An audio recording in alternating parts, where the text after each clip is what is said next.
ইসরায়েলের দুঃসাহসের জবাব দিতে সময় নিল না ইয়েমেনের প্রতিরোধ যোদ্ধারা। গাজা দখলে নেতানিয়াহুর প্রস্তাব অনুমোদনের কয়েক ঘন্টার মধ্যেই চরম জবাব পেল ইসরায়েল। দখলদার দেশটির ভেতরে 3টি ড্রোন হামলা চালিয়েছে প্রতিরোধ গোষ্ঠী হুতি।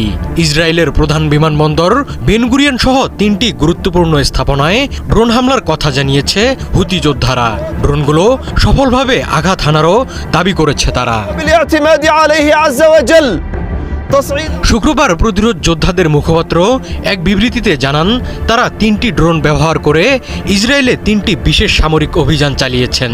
এই ধারাবাহিক অভিযানে প্রথম ড্রোনটির নিশানা ছিল তেল আবিবের বেন গুরিয়ন আন্তর্জাতিক বিমানবন্দর।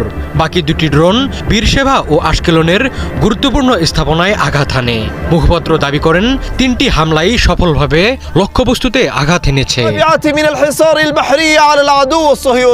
হুতির মুখপাত্র জানান, ফিলিস্তিনের নিপীড়িত জনগণের সমর্থনে এবং গাজায় ইসরায়েলের গণহত্যামূলক অপরাধের প্রতিক্রিয়ায় এই 3টি অভিযান চালানো হয়েছে।